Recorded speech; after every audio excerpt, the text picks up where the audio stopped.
가을 햇살이 창문 너머로 스며들어 마루에 금빛 무늬를 그렸습니다. 최영섭은 평소처럼 대청마루에 앉아 멀리 보이는 산을 바라보고 있었습니다. 80살이라는 나이가 무색할 정도로 꼿꼿한 자세를 유지하고 있지만 가끔씩 흘러나오는 기침 소리가 그의 건강이 예전만 못하다는 것을 보여주고 있었습니다. 어르신, 약 드실 시간입니다. 박도경이 물 한 컵과 함께 약을 가져왔습니다. 그는 30대 중반의 여성으로 요양보호사 자격을 갖춘 채 이 집에서 최영섭을 돌보고 있었습니다. 차분하고 정중한 말투였지만 그의 눈빛 어딘가에는 다른 사람들이 눈치채지 못하는 깊은 애정이 서려 있었습니다. 고맙습니다. 최영섭은 약을 받아 먹으며 박도경을 바라봤습니다. 오늘 아이들이 온다고 했지? 네, 생신이시니까요. 벌써 80이시라니 정말 축하드립니다. 최영섭은 쓴 웃음을 지었습니다.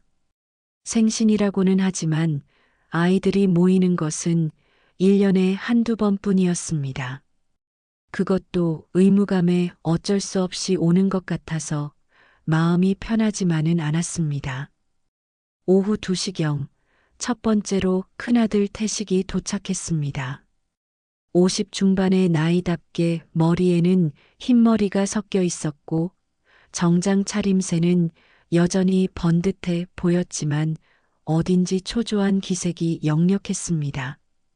아버지, 안녕하세요. 건강하게 지내고 계시죠? 그래, 왔구나. 사업은 어떻고? 태식의 표정이 순간 굳어졌습니다. 그냥 그럭저럭 하고 있습니다. 최영섭은 아들의 표정을 읽었지만 더 이상 묻지 않았습니다. 태식이 몇 년 전부터 사업에 어려움을 겪고 있다는 것은 알고 있었습니다. 그래서 가끔씩 돈 이야기를 꺼내려다가 망설이는 것도 눈치채고 있었습니다. 곧이어 둘째 미숙이 남편과 함께 왔습니다. 아버지, 오랜만입니다. 생신 축하드려요. 미숙은 명랑하게 인사했지만 최영섭은 그의 웃음 뒤에 숨겨진 계산을 읽을 수 있었습니다. 미숙의 남편은 부동산 중개업을 하고 있었는데 가끔씩 이 시골집 주변의 땅값이나 개발 계획에 대해 슬쩍슬쩍 물어보곤 했습니다. 셋째 미선은 홀로 왔습니다. 이혼한 지 몇 년이 되었지만 네 남매 중에서는 가장 차분하고 성실한 편이었습니다. 아버지, 생신 축하드립니다. 건강하시죠? 미선이가 왔구나. 고맙다. 미선은 다른 형제들과 달리 조용히 아버지 곁에 앉아 안부를 물었습니다. 최영섭은 미선이 가장 진심으로 자신을 걱정하고 있다는 것을 느꼈지만 그 역시 완전히 마음을 열고 있지는 않다는 것도 알고 있었습니다. 저녁 식사 준비가 끝날 무렵 막내 태진만 아직 오지 않았습니다. 태진이는 연락이 없나? 최영섭이 물었습니다. 아직요. 미국에 있어서 시차 때문인지. 태식이 대답했습니다. 사실 태진과는 몇 년째 연락이 두절된 상태였습니다. 젊은 시절 가족과 크게 다툰 후 미국으로 떠났는데 가끔씩 안부 정도만 전해올 뿐이었습니다. 최영섭은 막내 아들에 대한 그리움과 서운함을 동시에 품고 있었습니다. 식탁에 둘러앉은 가족들의 모습은 겉보기에는 화목해 보였습니다. 하지만 대화 사이사이에 흐르는 미묘한 긴장감을 최영섭은 놓치지 않았습니다.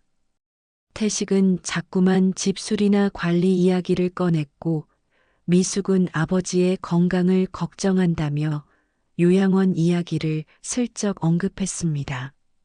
아버지, 이젠 우리한테 맡기시죠. 몸도 안 좋으신데. 태식이 조심스럽게 꺼냈습니다. 최영섭은 찬찬히 큰아들을 바라봤습니다. 맡기면 뭐, 집 팔아서 또 사업할래? 태식의 얼굴이 붉어졌습니다. 그런 게 아니라. 괜찮다. 아버지도 다 안다. 분위기가 어색해진 가운데 박도경이 조용히 차를 준비해 왔습니다. 최영섭은 차를 마시며 자식들의 얼굴을 하나하나 살펴봤습니다. 모두 나름대로의 사정이 있고 어려움이 있다는 것을 알고 있었습니다. 하지만 그 어려움이 아버지에 대한 진심까지 가려서는 안 된다고 생각했습니다. 늦은 밤 자식들이 각자 집으로 돌아간 후 최영섭은 다시 혼자가 되었습니다.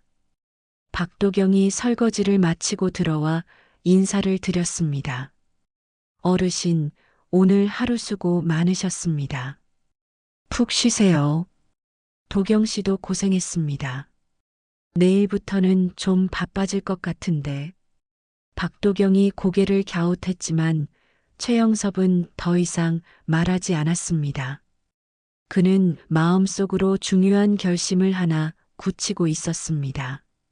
진짜 자신을 사랑하는 사람이 누구인지, 그리고 자신의 재산을 누구에게 맡겨야 할지에 대한 마지막 시험을 해볼 때가 온 것 같았습니다.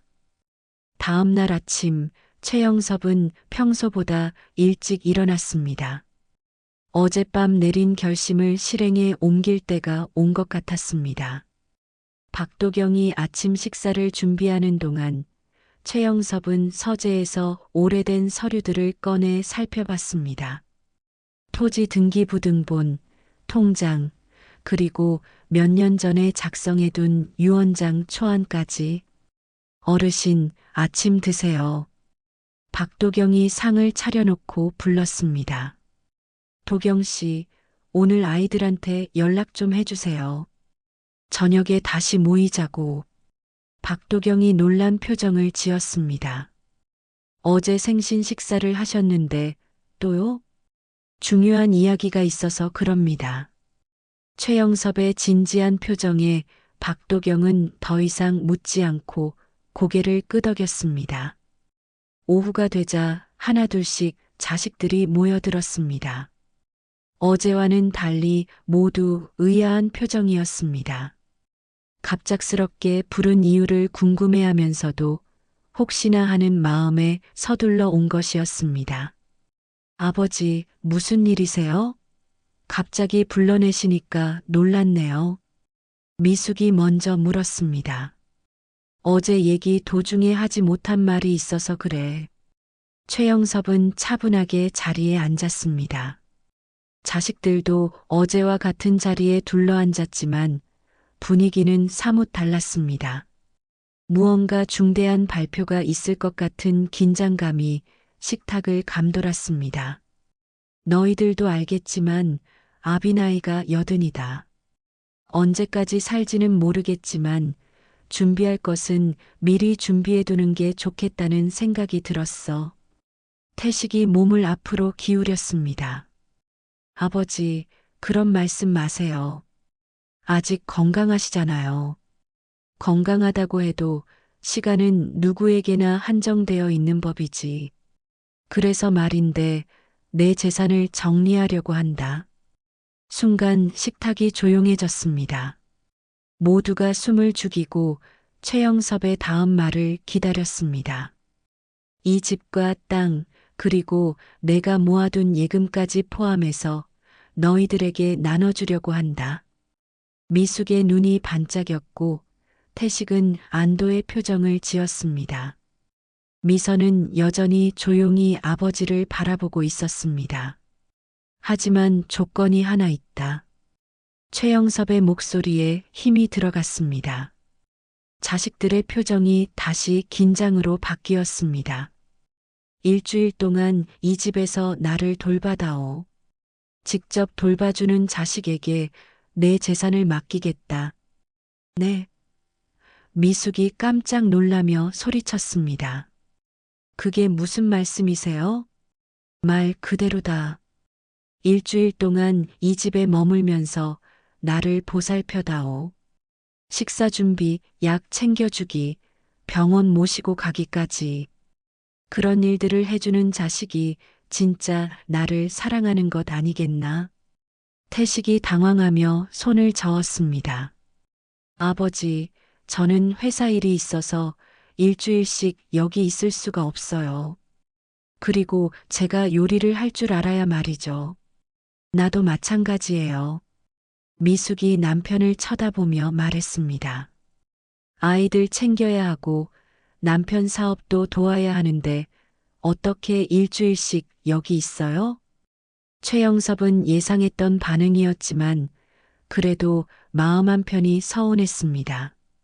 그럼 포기하겠다는 얘기냐?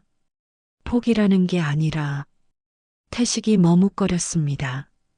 좀 더 현실적인 방법을 생각해 보시면 안 될까요? 요양보호사도 계시고, 요양보호사는 남이고, 너희들은 내 자식이다. 그 차이를 모르겠나? 미선이 조용히 입을 열었습니다. 아버지, 저는 괜찮습니다. 모든 시선이 미선에게 집중되었습니다. 이혼 후 혼자 살고 있던 미선에게는 당장 급한 일정이 없었던 것입니다. 미선아, 넌 정말 괜찮겠냐? 네, 아버지. 어차피 요즘 할 일도 별로 없고 아버지와 시간을 보내는 것도 좋을 것 같아요. 태식과 미숙이 서로 눈치를 보며 불편한 표정을 지었습니다. 미선 혼자 일주일을 버티면 재산을 독차지하게 될 상황이었습니다. 바로 그때 현관문이 열리는 소리가 들렸습니다. 모두가 고개를 돌려보니 의외의 인물이 나타났습니다. 안녕하세요, 아버지. 막내 태진이었습니다. 몇 년 만에 보는 막내 아들의 모습에 최영섭은 깜짝 놀랐습니다. 수염을 기르고 외국 생활의 흔적이 역력한 태진은 예전보다 훨씬 성숙해 보였습니다. 태진아, 언제 들어왔냐? 어제 들어왔어요. 생신이라고 해서 깜짝 놀라게 해드리려고 했는데 오늘 또 모이신다고 해서 지금 왔습니다. 형제들은 당황한 표정으로 태진을 바라봤습니다. 몇 년간 연락도 두절되었던 막내가 갑자기 나타난 것도 놀라운데 하필 재산 분배 이야기가 나오는 시점에 등장한 것이었습니다. 그래서 무슨 이야기를 하고 계셨나요? 태진이 자연스럽게 빈자리에 앉으며 물었습니다. 최영섭이 상황을 설명했습니다. 태진은 가만히 듣더니 고개를 끄덕였습니다. 흥미로운 제안이네요. 저도 참여하고 싶습니다. 뭐? 태식이 벌떡 일어섰습니다. 몇 년 동안 연락도 안 하던 내가 갑자기 와서 무슨 소리야? 형, 저도 아버지 아들이잖아요. 그동안 못한 효도라도 해야죠. 미선이 태진을 의심스럽게 바라봤습니다. 미국에서 뭘 하고 살았는지도 모르면서 그것도 일주일 동안 천천히 말씀드릴게요. 최영섭은 예상치 못한 상황에 당황했지만 한편으로는 기뻤습니다. 막내 아들이 돌아온 것만으로도 충분했습니다. 그럼 미선이와 태진이 너희 둘이서 일주일 동안 경쟁하겠다는 거구나? 두 사람이 고개를 끄덕였습니다. 태식과 미숙은 불만스러운 표정이었지만 더 이상 반대할 명분도 없었습니다. 좋다. 내일부터 시작해서 일주일 후에 결정하마. 최영섭의 선언으로 상속 게임이 시작되었습니다. 아무도 예상하지 못했던 막내의 등장으로 상황은 더욱 복잡해졌습니다. 박도경은 멀리서 이 모든 상황을 지켜보며 복잡한 표정을 지었습니다. 다음 날 아침 7시 최영섭이 평소처럼 일어나니 이미 부엌에서 소리가 났습니다. 미선이 앞치마를 두르고 아침 준비를 하고 있었습니다. 미선아, 벌써 일어났구나. 네, 아버지. 일찍 일어나는 게 좋을 것 같아서요. 계란찜 좋아하시죠? 최영섭은 딸의 정성에 마음이 따뜻해졌습니다. 미선은 어릴 때부터 요리 솜씨가 좋았는데 오랜만에 보는 그 모습이 반가웠습니다. 한편 거실에서는 태진이 소파에 누워 있었습니다. 어젯밤 늦게 와서 그런지 아직 잠이 덜 깬 모양이었습니다. 태진아, 일어나라. 벌써 아침이다. 아, 네. 죄송해요, 아버지. 태진이 부스스 일어나며 머리를 극적였습니다. 미선이 상을 차리며 태진을 흘깃봤습니다. 일주일 동안 아버지를 돌본다고 해놓고 이렇게 늦잠 잘 거야? 아직 첫날이잖아요. 시차 적응도 해야 하고, 시차는 무슨 미국에서 언제 온지도 모르면서 두 사람 사이에 은근한 신경전이 시작되었습니다. 최영섭은 이런 상황이 불편했지만 한편으로는 누가 더 진심인지 알아볼 수 있는 기회라고 생각했습니다. 아침 식사를 마친 후 박도경이 평소처럼 청소를 시작했습니다. 미선이 다가가서 말했습니다. 도경 씨, 이제 제가 있으니까 조금 쉬세요. 아버지 돌보는 일은 제가 할게요. 박도경이 조심스럽게 대답했습니다. 괜찮습니다. 제가 하던 일이니까요. 아니에요. 지금은 가족끼리 시간을 보내야 할 때 같아서요. 박도경은 더 이상 말하지 않고 조용히 물러났습니다. 하지만 그의 표정에는 뭔가 복잡한 감정이 서려 있었습니다. 태진은 늦은 아침을 먹으며 미선의 요리 솜씨를 칭찬했습니다. 누나, 요리 정말 잘하네요. 미국에서 이런 집밥이 그리웠는데. 고맙다. 그런데 미국에서 뭐라고 살았니?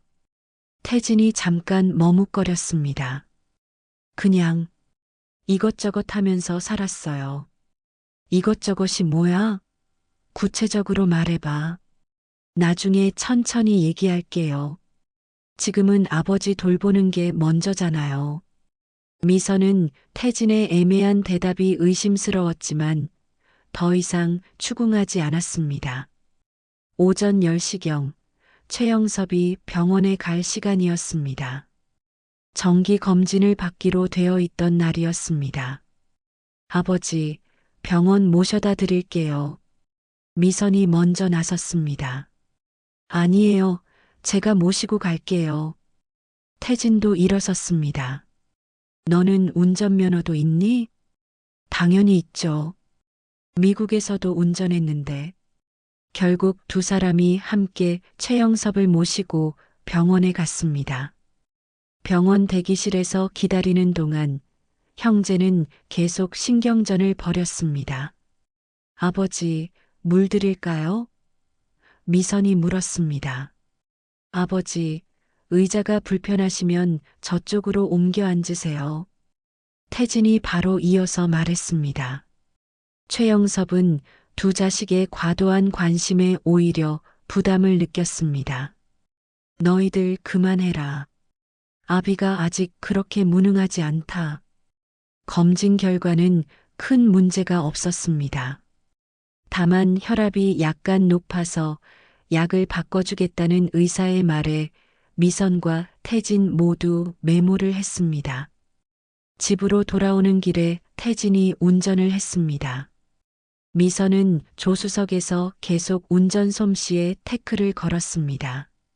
속도 좀 줄여. 아버지 태우고 있잖아. 이 정도가 적당한 속도예요. 미국이랑 한국이랑 교통 상황이 다르다고. 뒷자리에 앉은 최영섭은 두 자식의 말다툼을 들으며 한숨을 쉬었습니다. 경쟁이 이런 식으로 흘러가는 것은 원하지 않았습니다. 점심시간이 되자 또다시 경쟁이 시작되었습니다. 미선은 아버지가 좋아하는 된장찌개를 끓였고 태진은 과일을 깎아서 가져다 드렸습니다. 아버지 혈압 때문에 짜게 드시면 안 돼요. 된장찌개보다는 과일이 좋을 것 같은데. 태진이 은근히 미선을 견제했습니다. 과일은 당분이 많아서 당뇨 있으신 분들한테 안 좋다던데? 미선도 지지 않았습니다. 아버지가 당뇨가 있으신가요? 없지만 예방 차원에서. 최영섭은 결국 두 자식을 불러앉혔습니다. 너희들 이러려고 여기 있는 거냐? 아니에요, 아버지. 그냥 더 잘 돌봐드리려고. 잘 돌봐주는 것과 경쟁하는 건 다른 거다. 이런 식으로 일주일 지낼 거면 차라리 혼자 있는 게 낫겠어. 두 사람은 아버지의 질책에 잠시 조용해졌습니다. 오후에는 박도경이 조용히 다가왔습니다. 어르신, 괜찮으세요? 좀 피곤해 보이시는데요. 도경 씨만 나를 진짜로 걱정해 주는 것 같구나. 박도경이 미소를 지었습니다. 가족끼리는 원래 그런 거 아닌가요? 서로 더 잘해드리려고 하시는 거잖아요. 그렇게 생각하니? 네. 그동안 어르신 혼자 계셔서 그런지 갑자기 관심 받으시니까 어색하실 거예요. 최영섭은 박도경의 말에 고개를 끄덕였습니다. 그런데 문득 박도경의 눈빛에서 다른 감정을 읽었습니다. 마치 뭔가 말하고 싶어 하지만 참고 있는 것 같았습니다. 저녁 무렵 미선과 태진이 함께 저녁 준비를 했습니다. 경쟁을 멈추고 협력하기로 한 모양이었습니다. 누나, 양파 써세요. 고마워. 너는 밥 좀 해줄래? 두 사람이 협력하는 모습을 보니 최영섭의 마음이 한결 편해졌습니다. 하지만 동시에 궁금한 점도 생겼습니다. 과연 이 경쟁의 끝에서 누가 진정한 마음을 보여줄 것인지, 그리고 예상치 못한 변수는 없을지. 저녁 식사를 마치고 세 사람이 거실에 앉아 차를 마시는 동안 박도경은 혼자 설거지를 하며 창밖을 바라봤습니다. 그의 마음속에는 아무도 모르는 비밀이 하나 숨겨져 있었습니다. 언젠가는 말해야 할 때가 올 것이라는 것을, 그리고 그때가 멀지 않았다는 것을 박도경은 알고 있었습니다. 첫날 밤이 지나가고 있었지만 진짜 시험은 이제부터 시작일 것이었습니다. 사흘째 되는 날 새벽 최영섭은 화장실에서 나오다가 미선의 방 앞을 지나게 되었습니다.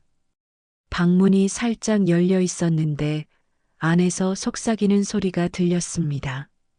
응, 맞아. 아버지가 유언장을 어디에 숨겨뒀는지 찾아봐야겠어. 혹시 모르니까. 최영섭은 깜짝 놀라 발걸음을 멈췄습니다. 미선이 누군가와 전화를 하고 있는 것 같았습니다. 아니야, 태진이도 의심스러워. 갑자기 나타나서 뭔가 꿍꿍이가 있는 것 같다고. 미국에서 뭘 했는지도 제대로 안 말하잖아. 최영섭의 마음이 무거워졌습니다. 미선마저도 결국 재산에만 관심이 있는 것일까 하는 의심이 들었습니다. 아침이 되자 태진이 일찍 일어나서 마당을 쓸고 있었습니다. 평소보다 부지런한 모습에 최영섭이 다가갔습니다. 태진아, 왜 이렇게 일찍 일어났니? 아, 아버지. 미국에 있을 때 새벽 운동하는 습관이 생겨서요. 마당도 좀 정리하고. 그렇구나. 그런데 미국에서 정확히 뭘 했는지 아직 제대로 못 들었는데. 태진이 잠깐 빗자루를 멈췄습니다. 사업을 했어요. 한국 음식점이요. 잘 됐었나? 처음엔 괜찮았는데 나중에 좀 어려워졌어요. 그래서 정리하고 한국에 돌아온 거예요. 최영섭은 아들의 대답에서 뭔가 숨기고 있다는 느낌을 받았습니다. 어려워졌다는 게 어떤 의미냐? 그냥 경영이 힘들어져서요. 자세한 얘기는 나중에 천천히 해드릴게요. 그때 미선이 나와서 아침 준비를 하겠다고 했습니다. 하지만 전날 밤 들은 전화 내용 때문에 최영섭은 딸을 보는 눈이 달라졌습니다. 미선아, 너 혹시 내 서재에 들어간 적 있니? 서재요? 왜요, 아버지? 그냥 누가 내 서류를 뒤진 것 같아서. 미선의 얼굴이 순간 굳었습니다. 저는 안 들어갔는데요. 혹시 태진이가 나요? 저는 서재에 왜 들어가요? 태진이 마당에서 들어오며 반박했습니다. 그럼 누가 들어갔겠어? 도경 씨는 그런 분이 아니고. 분위기가 어색해지자 박도경이 조심스럽게 나타났습니다. 어르신, 혹시 제가 청소할 때 서류가 흐트러졌나요? 죄송합니다. 아니다. 도경 씨 잘못이 아니야. 괜찮다. 하지만 최영섭의 마음은 편하지 않았습니다. 지난밤에 실제로 누군가 서재에 들어온 흔적이 있었습니다. 서류들이 미묘하게 위치가 바뀌어 있었고 서랍도 완전히 닫혀 있지 않았습니다. 오후에 최영섭은 박도경과 함께 산책을 나갔습니다. 두 자식이 집안일을 하는 동안 잠깐 바람을 쐬고 싶었습니다. 도경 씨, 솔직히 어떻게 생각하나요? 우리 애들 말이에요. 박도경이 잠깐 망설였습니다. 어르신께서 어떻게 생각하세요? 글쎄, 진심으로 날 걱정해 주는 건지 아니면 다른 속셈이 있는 건지 헷갈린다. 가족이라는 게 그런 거 아닐까요? 사랑과 욕심이 섞여 있는. 최영섭은 박도경의 말에 고개를 끄덕였습니다. 그런데 말이에요. 도경 씨는 가족이 있나요? 박도경의 표정이 잠깐 어두워졌습니다. 없습니다. 혼자 살고 있어요. 부모님은 일찍 돌아가셨어요. 그래서 이런 집에서 일하는 게 좋아요. 가족 같은 느낌이 들어서. 최영섭은 박도경의 말에서 깊은 외로움을 느꼈습니다. 어쩐지 이 젊은 요양보호사에게서 특별한 애정을 느끼는 것도 그 때문일지도 모른다고 생각했습니다. 집으로 돌아와서 저녁 준비를 하는데 미선과 태진이 또다시 언쟁을 벌였습니다. 야, 내가 깎아놓은 무 어디 갔어? 아, 그거요? 제가 다시 썰었어요. 너무 크게 썬 것 같아서. 누가 다시 썰으라고 했어? 내 나름대로 아버지 드시기 좋게 썬 건데. 누나도 참 그냥 고마워하면 되잖아요. 고맙긴 뭘. 남이 하던 일에 자꾸 끼어들면서. 최영섭이 부엌으로 가서 두 사람을 말렸습니다. 또 싸우냐? 이렇게 싸우면서 일주일을 어떻게 보낼 거냐? 아버지, 태진이가 자꾸. 누나가 먼저. 둘 다 그만해라. 최영섭의 큰 소리에 두 사람이 조용해졌습니다. 그런데 바로 그때 현관에서 인기척이 들렸습니다. 안녕하세요. 택배입니다. 태진이 현관으로 나가서 택배를 받아왔습니다. 아버지, 택배 오셨는데요. 최영섭이 택배를 확인해 보니 자신이 주문한 게 아니었습니다. 이거 내가 주문한 게 아닌데? 혹시 잘못 온 거 아닐까요? 미선이 말했습니다. 태진이 택배 상자를 자세히 보더니 갑자기 당황한 표정을 지었습니다. 아, 이거 제가 주문한 거예요. 너가 뭘 주문했는데? 그냥 개인적인 물건이에요. 미선이 의심스럽게 태진을 바라봤습니다. 무슨 개인적인 물건이 이 집으로 와? 제가 주소를 잘못 적었나 봐요. 죄송해요. 태진이 택배를 들고 자기 방으로 들어가자 미선이 최영섭에게 속삭였습니다. 아버지, 뭔가 이상하지 않아요? 태진이가 뭘 숨기고 있는 것 같은데. 그냥 실수겠지 뭐. 하지만 최영섭도 속으로는 의심스러웠습니다. 택배 상자가 꽤 무거워 보였고 태진의 당황한 표정도 이상했습니다. 그날 밤 최영섭은 잠을 이루지 못하고 뒤척였습니다. 미선의 전화 내용, 태진의 수상한 행동, 그리고 서재를 뒤진 흔적까지 모든 것이 의심스러웠습니다. 새벽 2시경 화장실을 가려고 일어났는데 복도에서 발소리가 들렸습니다. 조심스럽게 나가보니 태진이 서재 쪽으로 가고 있었습니다. 최영섭은 숨을 죽이고 지켜봤습니다. 태진이 서재 문을 열고 들어가는 것이 보였습니다. 잠깐 후 서재에서 서류 뒤지는 소리가 들렸습니다. 역시 태진이었구나. 최영섭은 마음이 무거워졌습니다. 막내 아들도 결국 재산에만 관심이 있었던 것입니다. 몇 년 만에 돌아온 것도 아버지에 대한 그리움이 아니라 유산 때문이었던 것 같았습니다. 다음 날 아침 최영섭은 평소와 다름없이 행동했지만 속으로는 깊은 실망감을 느꼈습니다. 미선도 태진도 결국 돈이 목적이었습니다. 그렇다면 이 시험은 의미가 없는 것일까요? 박도경만이 여전히 조용히 자신을 돌봐주고 있었습니다. 하지만 최영섭은 아직 박도경도 완전히 믿어야 할지 확신이 서지 않았습니다. 과연 이 세상에 진짜 자신을 사랑해주는 사람이 있을까 하는 의문이 들었습니다. 닷새째 되는 날 아침, 최영섭은 평소보다 일찍 일어나 마당에 나가 있었습니다. 자식들의 행동에 실망한 마음을 달래려고 새벽 공기를 마시고 있었는데 갑자기 가슴이 답답해오기 시작했습니다. 이상하네. 숨이 가빠지면서 식은땀이 났습니다. 최영섭은 마루에 주저앉으며 가슴을 움켜잡았습니다. 평소에도 가끔 이런 증상이 있었지만 오늘은 유독 심했습니다. 도경 씨. 박도경이 부엌에서 아침 준비를 하다가 최영섭의 부르는 소리를 듣고 급히 뛰어나왔습니다. 어르신, 어떻게 하셨어요? 가슴이 너무 아파.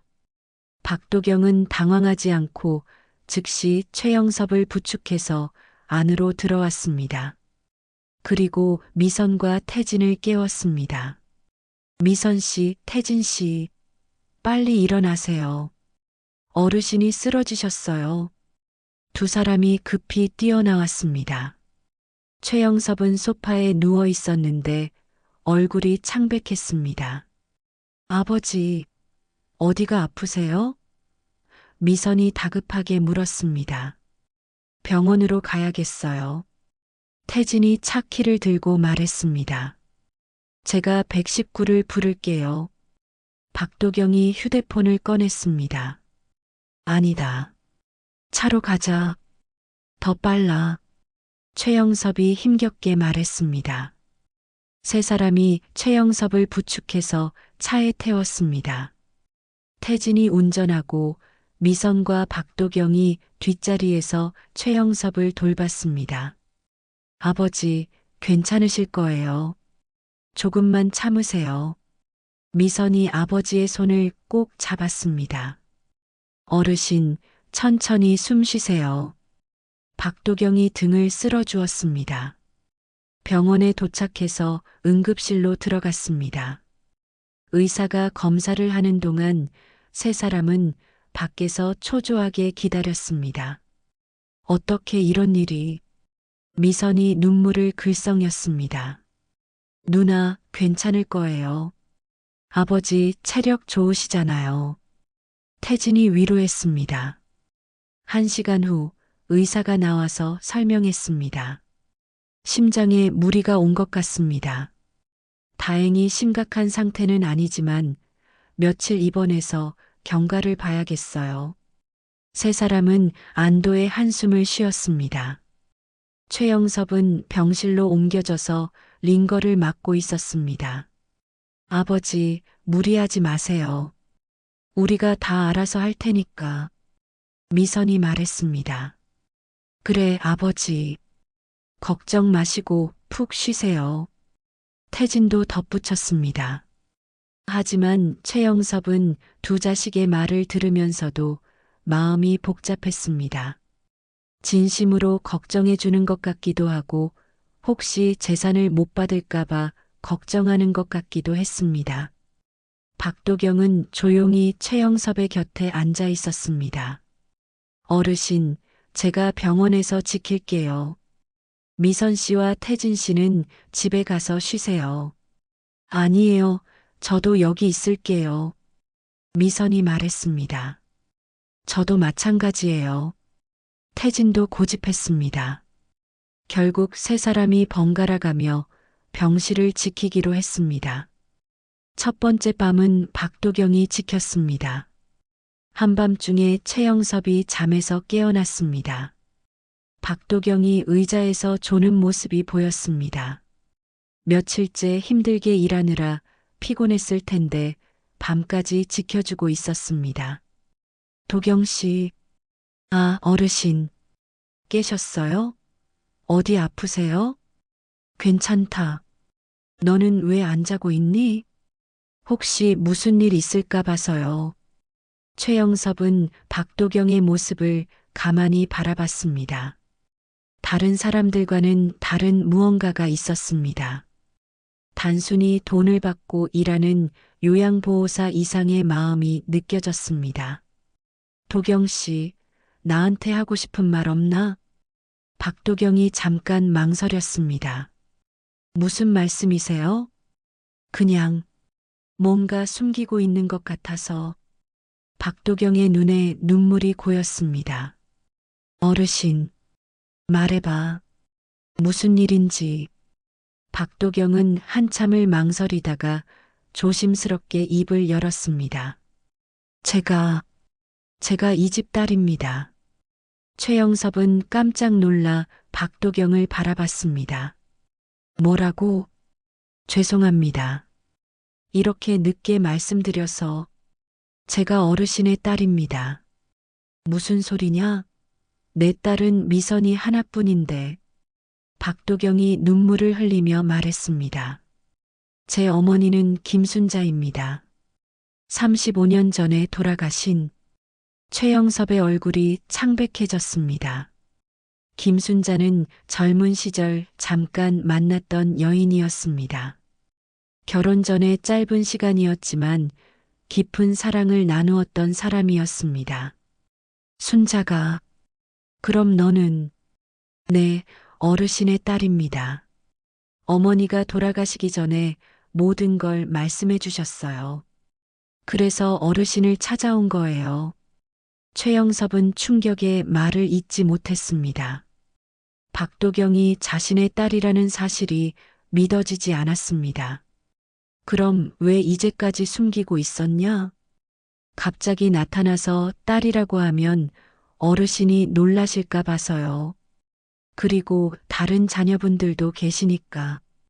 그냥 이렇게 곁에서 돌봐드리는 것만으로도 충분하다고 생각했어요. 박도경의 말을 들으며 최영섭은 모든 것이 이해되기 시작했습니다. 왜 박도경이 유독 자신을 세심하게 돌봐주었는지, 왜 다른 감정이 느껴졌는지 알 수 있었습니다. 그럼 너는 유산 때문에 온 게 아니라. 아니에요. 저는 그냥 어르신을 뵙고 싶었어요. 어머니가 그렇게 사랑했던 분이니까. 그리고 제게는 유일한 가족이시니까. 최영섭의 눈에도 눈물이 고였습니다. 내가 몰랐다. 정말 미안하다. 괜찮아요, 어르신. 이렇게라도 만날 수 있어서 행복해요. 두 사람은 한참을 말없이 눈물을 흘렸습니다.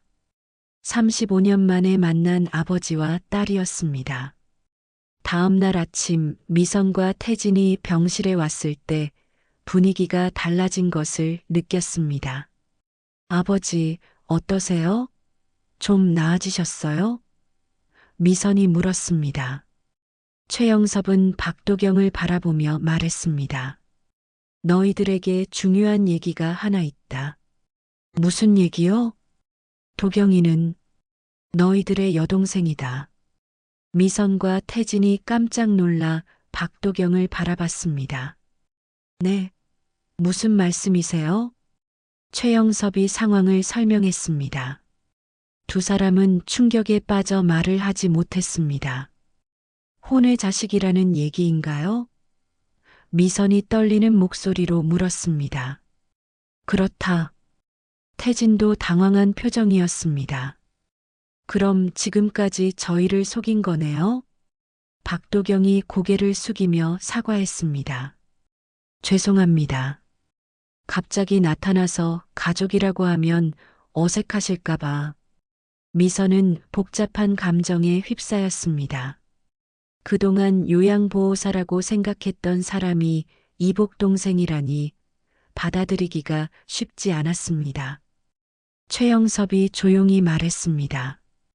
도경이만 날 찾았고 도경이만 나를 진심으로 돌봤다. 그 말에 미선과 태진은 할 말을 잃었습니다. 진짜 유산을 받을 사람은 따로 있었던 것입니다. 병실은 한동안 정적에 휩싸였습니다. 미선은 의자에 앉은 채 박도경을 바라보며 복잡한 표정을 지었고 태진은 창밖을 보며 말없이 서 있었습니다. 갑작스러운 진실에 모든 것이 뒤바뀐 느낌이었습니다. 그럼 그동안 저희를 지켜본 거네요? 미선이 조심스럽게 물었습니다. 박도경이 고개를 끄덕였습니다. 죄송해요. 하지만 저는 진심으로 어르신을 돌보고 싶었어요. 다른 마음은 없었습니다. 다른 마음이 없다고? 태진이 돌아서며 날카롭게 말했습니다. 그럼 유산 상속 이야기가 나왔을 때 왜 말하지 않았어요? 저는 상속에 관심이 없어요. 그냥 아버지를 모시고 싶을 뿐이에요. 미선이 씁쓸하게 웃었습니다. 관심이 없다고 하지만 결과적으로는 우리가 경쟁하는 동안 혼자 아버지 곁에 있었잖아요. 최영섭이 힘없는 목소리로 말했습니다. 미선아, 도경이를 탓하지 마라. 잘못은 내가 했다. 아버지가 뭘 잘못하셨어요? 너희들을 시험한 것 자체가 잘못이었어. 가족을 의심하고 경쟁시키고. 최영섭은 지난 며칠을 되돌아보며 후회했습니다. 자식들의 진심을 알아보려고 했지만 오히려 가족 간의 신뢰만 깨뜨린 것 같았습니다. 태진이 아버지 침대 옆으로 다가왔습니다. 아버지, 저도 사실 고백할 게 있어요. 뭔 소리냐? 미국에서 사업에 실패했어요. 빚도 많이 지고. 그래서 한국에 돌아온 거예요. 최영섭이 놀란 표정을 지었습니다. 빚이 얼마나 되는데? 많이요. 그래서 처음에는 정말 아버지 유산을 생각했어요. 솔직히 말하면 태진의 정직한 고백에 미선이 동생을 바라봤습니다. 그럼 정말 돈 때문에 온 거야? 처음엔 그랬어요. 하지만 며칠 동안 아버지와 지내면서 마음이 바뀌었어요. 돈보다 더 중요한 게 있다는 걸 깨달았거든요. 뭐가? 용서요. 아버지의 용서. 태진이 무릎을 꿇고 아버지에게 절했습니다. 아버지, 그동안 못된 아들이었어요. 젊을 때 가족과 싸우고 나가서 몇 년 동안 연락도 안 하고. 정말 죄송해요. 최영섭의 눈에 눈물이 고였습니다. 일어나라, 태진아. 아비도 잘못했다. 아니에요. 제가 잘못했어요. 돈 때문에 돌아온 것도 잘못이고 아버지를 제대로 모시지 못한 것도 잘못이에요. 미선도 마음이 무거워졌습니다. 자신 역시 깨끗하지 못했기 때문입니다. 며칠 전 밤에 친구와 나눈 전화를 생각하니 부끄러웠습니다. 아버지, 저도 잘못했어요. 미선이 조용히 말했습니다. 미선아, 너는 뭘 잘못했니? 저도 처음엔 상속 때문에 관심이 있었어요. 이혼하고 나서 경제적으로 어려웠거든요. 그래서 아버지를 진심으로 돌본 게 아니라 미선도 울음을 터뜨렸습니다. 정말 죄송해요, 아버지. 최영섭은 두 자식의 눈물을 보며 마음이 아팠습니다. 자신의 시험 때문에 아이들이 이렇게 자책하고 있었습니다. 너희들 그만 울어라. 아비가 너무 성급했다. 박도경이 조심스럽게 말했습니다. 어르신, 가족끼리 마음을 터놓고 이야기하는 게 좋을 것 같아요. 도경이 말이 맞다. 우리 이제부터 솔직하게 지내자. 최영섭이 자식들을 바라보며 말했습니다. 사실 아비도 너희들이 날 진심으로 사랑하는지 확신이 서지 않았어. 그래서 그런 시험을 한 거야. 아버지. 하지만 이제 알겠다. 너희들 모두 나름대로 날 사랑하고 있다는 걸. 비록 완벽하지는 않더라도. 태진이 고개를 들었습니다. 그럼 저희를 용서해 주시는 거예요? 용서할 게 뭐가 있니? 오히려 아비가 미안하다. 미선이 아버지의 손을 잡았습니다. 아버지, 앞으로는 정말 잘할게요. 돈 때문이 아니라 진심으로. 나도요. 태진도 다른 손을 잡았습니다. 박도경은 가족의 화해하는 모습을 보며 미소를 지었습니다. 35년 만에 만난 아버지와 형제들이었지만 이렇게 마음을 나누는 것만으로도 충분했습니다. 도경아, 최영섭이 박도경을 불렀습니다. 네, 어르신. 이제부터는 아버지라고 불러라. 그리고 너도 이 가족의 일원이다. 박도경의 눈에 눈물이 흘렀습니다. 정말 괜찮을까요? 미선이 박도경의 손을 잡았습니다. 우리가 적응하는데 시간이 좀 걸릴 수도 있어요. 하지만 가족이잖아요. 태진도 고개를 끄덕였습니다. 처음엔 놀랐지만 아버지를 그렇게 잘 돌봐주셨으니까 고마워요. 박도경이 감사 인사를 했습니다. 고맙습니다. 정말 고맙습니다. 그날 오후 의사가 와서 최영섭의 상태를 확인했습니다. 많이 좋아지셨네요. 내일 퇴원하셔도 될 것 같아요. 다행이다. 미선이 안도했습니다. 하지만 무리하시면 안 됩니다. 충분히 쉬시고 스트레스 받지 마세요. 세 자녀는 모두 고개를 끄덕이며 아버지를 잘 돌보겠다고 다짐했습니다. 저녁 무렵 최영섭은 세 자녀를 불러 앉혔습니다. 내일 집에 가면 유언장을 다시 쓰려고 한다. 아버지, 그런 얘기는 나중에 해도. 아니다. 이번 일로 내 마음이 정해졌어. 최영섭은 진지한 표정으로 말했습니다. 재산 대부분은 사회에 환원할 거야.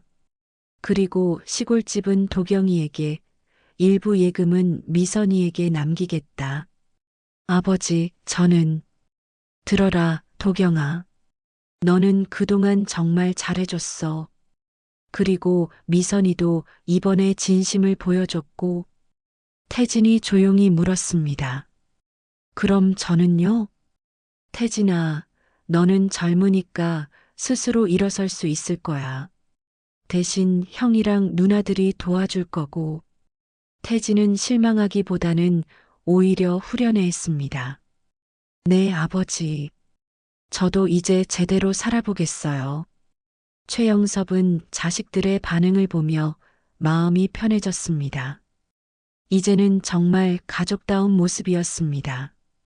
밤이 되어 세 자녀가 돌아가며 아버지를 돌봤습니다. 더 이상 경쟁이 아니라 진심 어린 돌봄이었습니다. 최영섭은 마침내 진정한 가족의 사랑을 확인할 수 있었습니다. 병원에서 하루 더 지낸 후 최영섭은 무사히 퇴원할 수 있었습니다. 세 자녀가 함께 아버지를 모시고 집으로 돌아왔습니다. 며칠 만에 돌아온 집이지만 분위기는 완전히 달라져 있었습니다. 아버지, 천천히 들어가세요. 미선이 아버지를 부축했습니다. 조심하세요. 박도경도 다른 쪽에서 팔을 잡아들였습니다. 괜찮다, 괜찮아. 그렇게 호들갑 떨지 마라. 하지만 최영섭의 얼굴에는 미소가 번지고 있었습니다. 진심 어린 자식들의 관심이 느껴졌기 때문입니다. 집에 도착한 후 태진이 먼저 입을 열었습니다. 아버지, 저 이제 미국으로 돌아가야 할 것 같아요. 왜? 벌써? 빚 문제를 정리해야 해요. 도망치듯이 온 거라서 제대로 마무리를 못했거든요. 최영섭이 걱정스럽게 물었습니다. 혼자서 할 수 있겠니? 네, 이제는 할 수 있을 것 같아요. 아버지께 용서받았으니까 힘이 생겼어요. 미선이 동생을 바라봤습니다. 정말 혼자 괜찮겠어? 돈이 필요하면. 누나 고마워요. 하지만 제가 만든 문제는 제가 해결해야죠. 그게 진짜 어른이 되는 거잖아요. 태진의 말에서 달라진 마음가짐이 느껴졌습니다. 최영섭은 막내 아들이 진정으로 성숙해진 것 같아 뿌듯했습니다. 그럼 언제 떠날 거냐? 내일 비행기표를 예약해놨어요. 오늘 밤이 마지막이네요. 그날 저녁 온 가족이 함께 식사를 했습니다. 박도경이 정성스럽게 준비한 밥상에는 최영섭이 좋아하는 음식들이 가득했습니다. 도경아, 수고했다. 맛있네. 아버지가 좋아하시는 반찬들로 준비했어요. 미선이 박도경에게 말했습니다. 앞으로 뭐 도움이 필요하면 언제든 연락해. 우리 이제 가족이잖아. 고마워요, 언니. 언니라는 호칭에 미선이 어색해하면서도 미소를 지었습니다. 아직은 어색하지만 점점 가족의 정이 생기는 것 같았습니다. 태진이 아버지께 마지막 인사를 드렸습니다. 아버지, 그동안 정말 죄송했어요. 앞으로는 제대로 된 아들이 되겠어요. 태진아, 무리하지 말고 건강하게 살아라. 그게 가장 중요하다. 네. 문제 해결하고 나면 다시 뵈러 올게요. 기다릴게. 꼭 연락해라. 다음 날 아침 태진이 떠나자 집은 다시 조용해졌습니다. 하지만 이전과는 다른 평화로운 고요함이었습니다. 며칠 후 최영섭은 약속대로 변호사를 불러 유언장을 다시 작성했습니다. 미선과 박도경이 함께 자리에 있었습니다. 이번에는 확실하게 작성하겠습니다. 변호사가 말했습니다. 최영섭이 차분하게 말했습니다. 재산 목록부터 확인해 보죠. 변호사가 서류를 펼쳤습니다. 시골집과 땅, 그리고 예금 계좌들이 있습니다. 전체 재산 규모가 상당하네요. 미선이 놀란 표정을 지었습니다. 아버지, 이렇게 많았어요? 평생 모은 거니까. 그런데 대부분은 사회에 환원할 거야. 최영섭의 결정에 변호사가 확인했습니다. 사회 환원 부분이 전체의 80% 정도 되겠네요. 여러 복지단체와 장학재단에 기부하시는 걸로 하겠습니다. 그리고 이 시골집과 땅은 박도경에게 남깁니다. 박도경이 깜짝 놀랐습니다. 아버지, 너무 많아요. 저는 그런 큰 걸 받을 수 없어요. 도경아, 너는 내 딸이야. 그리고 이 집을 가장 잘 지킬 수 있는 사람도 너다. 하지만 미선이 박도경을 설득했습니다. 도경아, 아버지 마음을 받아. 그리고 이 집에서 좋은 일 많이 해. 일부 예금은 미선이에게 남기고 태식이와 미숙이에게도 조금씩 나눠주겠습니다. 변호사가 모든 내용을 정리한 후 유언장을 작성했습니다. 최영섭이 서명하고 미선과 박도경이 증인 서명을 했습니다. 이제 됐습니다. 법적으로 효력이 있는 유언장이 완성되었어요. 유언장 작성을 마친 후 최영섭은 한결 마음이 편해졌습니다. 이제 더 이상 재산 때문에 고민할 필요가 없었습니다. 며칠 후 태식과 미숙이 집을 찾아왔습니다. 유언장이 작성되었다는 소식을 들었기 때문입니다. 아버지, 유언장을 작성하셨다고요? 그래, 태식아. 다 정리했다. 혹시 내용을 알 수 있을까요? 최영섭이 담담하게 설명했습니다. 재산 대부분은 사회에 기부하고 집은 도경이에게, 일부 예금은 너희들에게 나눠주기로 했다. 태식과 미숙의 표정이 복잡해졌습니다. 예상보다 받을 몫이 적었기 때문입니다. 아버지, 도경 씨가 누구세요? 미숙이 물었습니다. 너희들 여동생이다. 두 사람이 깜짝 놀랐습니다. 여동생이요? 최영섭이 박도경의 사연을 설명했습니다. 태식과 미숙은 충격을 받았지만 어쩔 수 없이 받아들일 수밖에 없었습니다. 법적으로 문제 없는 거죠? 태식이 조심스럽게 물었습니다. 변호사가 대답했습니다. 물론입니다. 유언자의 자유이사로 작성된 것이니까요. 미숙이 불만스러운 표정을 지었지만 더 이상 이의를 제기하지는 않았습니다. 아버지의 결정이었고 법적으로도 문제가 없었기 때문입니다. 그럼 이제 정말 끝인 거네요. 태식이 말했습니다. 끝이 아니라 시작이야. 최영섭이 말했습니다. 이제부터 진짜 가족으로 지내는 거다. 태식과 미숙이 돌아간 후 집은 다시 평온해졌습니다.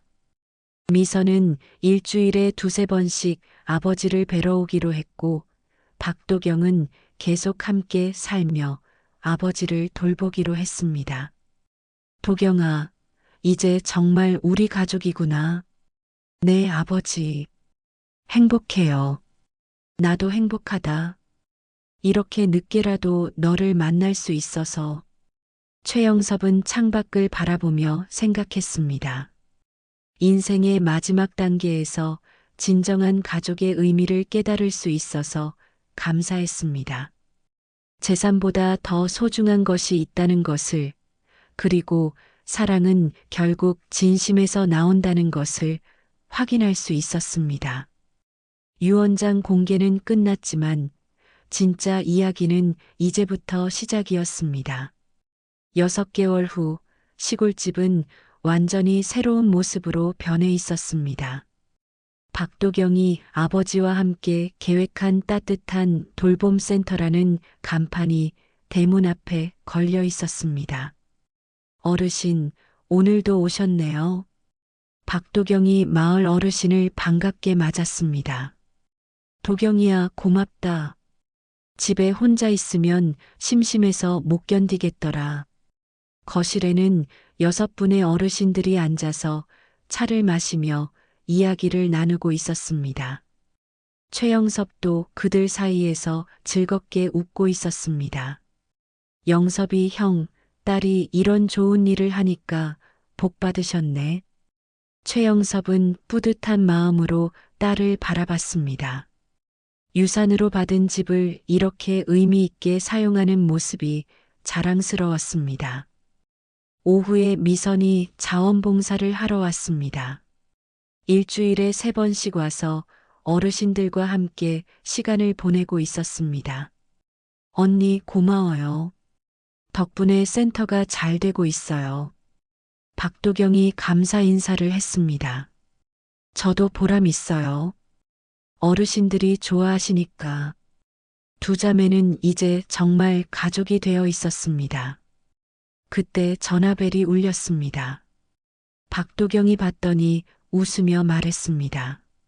아버지, 태진이에요. 태진아, 잘 지내니? 네, 아버지. 빚도 다 정리했고 새로운 일을 시작했어요.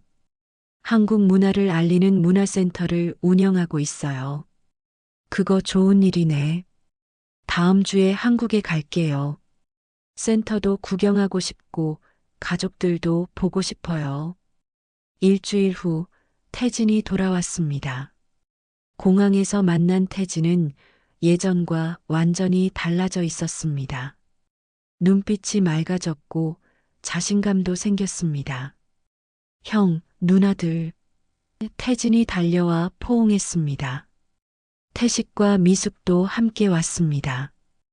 온 가족이 모인 것은 정말 오랜만이었습니다. 태진아, 많이 달라졌구나. 최영섭이 막내 아들을 보며 흐뭇해했습니다. 네, 아버지. 아버지 덕분에 진짜 중요한 게 뭔지 알게 됐어요. 센터에 도착하자 어르신들이 반갑게 맞아주었습니다. 태진은 미국에서의 경험담을 들려주었고 어르신들은 재미있어 했습니다. 젊은이가 고생도 많이 했구나. 그래도 제대로 된 길을 찾았으니 다행이야. 태식이 센터를 둘러보며 감탄했습니다. 정말 좋은 일 하시네요. 우리도 가끔 와서 도울게요. 미숙도 약속했습니다. 저녁 식사를 함께하며 가족들은 그동안의 이야기를 나누었습니다. 아버지, 처음에는 상속 때문에 서로 경쟁했는데 이제 보니까 그게 아니었네요. 미선이 말했습니다. 맞아요. 진짜 유산은 돈이 아니었어요. 태진이 덧붙였습니다. 박도경이 조용히 말했습니다. 아버지가 저희에게 가장 소중한 걸 가르쳐 주셨어요. 서로 사랑하는 마음이요. 최영섭이 자식들을 바라보며 말했습니다.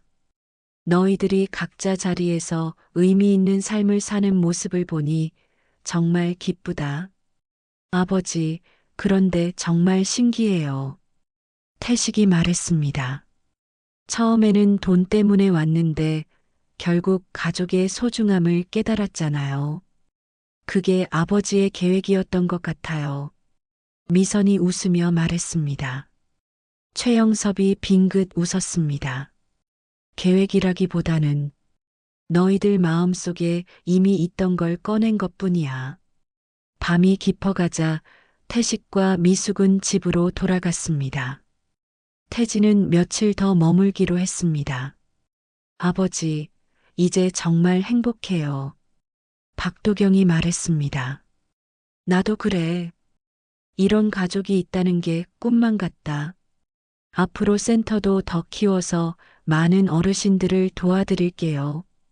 그래, 좋은 일이다. 우리가 받은 사랑을 다른 분들께도 나눠드리는 거니까. 다음 날 아침 태진이 아버지와 단둘이 산책을 했습니다. 아버지, 그때 상속 게임 정말 잘하셨어요. 게임이 아니었어. 진심으로 너희들을 시험해 본 거였지. 덕분에 저희가 깨달을 수 있었어요. 정말 고마워요. 태진아, 앞으로도 지금처럼만 살아라. 돈보다 더 소중한 게 있다는 걸 잊지 말고. 네, 절대 잊지 않을게요. 일주일 후 태진이 미국으로 돌아갔습니다. 하지만 이번에는 헤어짐이 슬프지 않았습니다. 이제는 진짜 가족이 되었기 때문이었습니다. 센터에서는 매일 웃음소리가 끊이지 않았습니다. 혼자 지내던 어르신들이 이곳에서 새로운 활력을 찾았고 박도경과 미선은 보람찬 하루하루를 보내고 있었습니다. 어느 날 저녁 최영섭은 마당에 앉아 별을 바라보았습니다. 박도경이 차를 가져와 함께 앉았습니다. 아버지, 뭘 생각하세요? 그냥 인생이 참 신기하다는 생각을 해. 어떤 점이요? 마지막에 가서야 진짜 가족을 만났다는 게 말이야. 너를 만나고 아이들과도 진심으로 소통하게 되고 박도경이 아버지의 손을 잡았습니다. 늦지 않았어요. 지금이 시작인 거예요. 맞다. 지금이 시작이지. 최영섭은 깊은 만족감을 느꼈습니다. 자신이 남긴 진짜 유산은 돈이 아니라 가족의 사랑이었습니다. 그리고 그 사랑이 이제는 더 많은 사람들에게 전해지고 있었습니다. 피는 섞였어도 마음은 멀었던 가족이었지만 진심은 결국 통했습니다. 최영섭이 남긴 진짜 유산은 서로를 사랑하는 마음을 나누는 방법이었고 그 마음은 이제 영원히 이어질 것이었습니다.